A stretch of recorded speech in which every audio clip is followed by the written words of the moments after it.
The xenobiology lecture hall at Kepler Station hummed with the usual cacophony of interstellar academia. Professor Velthar's four eyes swept across the amphitheater seating, where students from 17 different species pretended to pay attention to his dissertation on carbon-based ecosystem adaptability. Anna sat in the third row, her datapad stylus tapping a rhythm against her knee. The human exchange student had earned a reputation over the past semester, quiet, competent, and unnervingly calm in crisis situations. Her classmates had learned to give her a wide berth, not out of fear, but from a peculiar mixture of respect and confusion that humans seemed to inspire throughout the galactic consortium.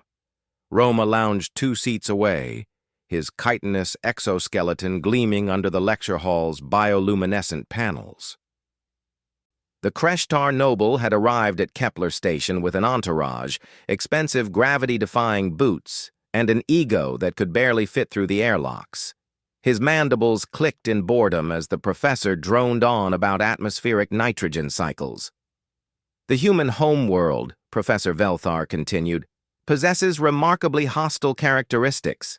Atmospheric oxygen levels that would be toxic to most species, extreme temperature variations, and— "We know," Roma interrupted, his translator rendering his clicks into contemptuous standard. "Deathworlders. We've all heard the stories. Doesn't make them special." Anna didn't look up from her datapad. She'd heard this song before. Every station, every colony, someone had to test the human. It was getting tiresome. "Mr. Roma, perhaps you'd like to share your expertise with the class?" Professor Velthar's tone carried a warning that the young Kreshtar completely missed. Roma stood, his segmented legs extending to their full, intimidating height. Among the Kreshtar, physical dominance established social hierarchy. He'd won every challenge since arriving at the station, his family's military conditioning evident in every calculated movement. "I'm just saying," Roma continued, pulling something from his belt, "that humans have gotten a reputation they don't deserve. They're soft, slow, their bones break easily." The plasma whip extended with a crack that silenced the entire lecture hall. 3 meters of superheated ionic energy hummed in Roma's primary claw, its purple glow casting harsh shadows across the amphitheater. Several students in the front rows scrambled backward. Plasma whips were illegal on most civilized stations, designed as mining tools, repurposed as weapons by mercenaries and criminals. "Mr. Roma!" Professor Velthar's voice rose in alarm. "Weapons are absolutely forbidden in—" "Just proving a point, Professor." Roma's mandibles spread in what might have been a smile. "Any Kreshtar cadet could handle this, but a human?" He turned toward Anna, the whip crackling menacingly. "They'd lose a limb just touching it. Deathworld survivors? Maybe. Deathworld warriors? Hardly." Anna finally looked up from her datapad. Her expression hadn't changed. Still the same neutral, almost bored look she wore in every class. She saved her work with a deliberate tap and stood slowly. "Roma, put it away," she said quietly. "Make me. Deathworlder." What happened next would be analyzed in station security footage for weeks afterward. Multiple species would request copies. The Kreshtar embassy would file 17 formal complaints. Anna walked down the amphitheater steps with the unhurried pace of someone checking their mailbox. Roma, perhaps expecting fear or rage, hesitated just long enough for her to close the distance. When he finally snapped the whip toward her, whether as warning or attack, witnesses couldn't agree, Anna's right hand shot out and caught it. The plasma whip wrapped around her forearm once, twice, 3 times. The temperature readouts on nearby datapads spiked to 3,400 degrees Kelvin. The smell of burning fabric filled the air as her jacket sleeve disintegrated. Underneath, her skin glowed red for just a moment, before her sweat evaporated in a hiss of steam. Anna didn't flinch. She didn't scream. She simply looked at the whip wrapped around her arm, then at Roma, then back at the whip. Her fingers closed around the energy coil. "Huh," she said. "Warmer than I expected." Roma's entire body locked in shock.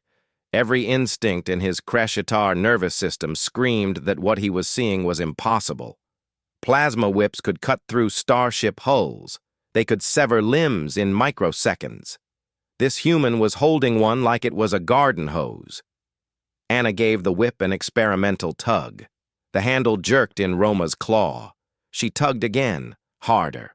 Roma stumbled forward, his gravity boots scraping against the floor. "You know what your problem is?" Anna asked conversationally, wrapping her other hand around the plasma coil. "You think Death World just means the planet tried to kill us." She pulled both hands apart in opposite directions. The whip, designed to slice through mining equipment, stretched taut. Energy patterns flickered and destabilized. "It doesn't mean we barely survived our planet," Anna continued, her voice absolutely calm despite holding superheated plasma in both hands. "It means our planet made us strong enough to survive anywhere." The plasma whip shattered. The ionic containment field collapsed in a cascade of sparks and dissipating energy. The synthetic braid underneath, carbon composite, rated for industrial stress that would crush most biological materials, snapped like rotten rope. Pieces clattered across the lecture hall floor, already cooling to useless scrap. Anna dropped the remains and brushed her hands together, inspecting her reddened but intact forearm. Second-degree burns at most. They'd heal in a few days without even leaving a scar. Human skin was remarkably resilient, designed by evolution to protect against their homeworld's hostile sun, temperature extremes, and constant environmental threats. "Anyone else want to test the Death Worlder?" she asked the silent lecture hall. Roma stood frozen, his mandibles hanging slack. His weapon, his symbol of dominance, his 50,000 credit plasma whip, lay in pieces at his feet. Professor Velthar cleared his four throats. "Mr. Roma, you will report to station security immediately. Miss Anna, please visit the medical bay." He paused, multiple eyes blinking in sequence. "And perhaps both of you should review the section on human pain tolerance in your xenobiology texts, particularly the chapters on endorphin response and scar tissue formation." Anna picked up her datapad, nodded politely to the professor, and walked back to her seat as if nothing had happened. Behind her, Roma's translator struggled to render his chittering into anything coherent. The other students remained absolutely silent, reimagining every story they'd ever heard about humans. In the cafeteria later, Anna would tell her friends that her arm hurt like hell, and she'd probably never do something that stupid again. But in that moment, in that lecture hall with the Milky Way species watching, humanity had reminded them all why Death Worlders earned their reputation, not because they couldn't be hurt. Because they didn't let that stop them.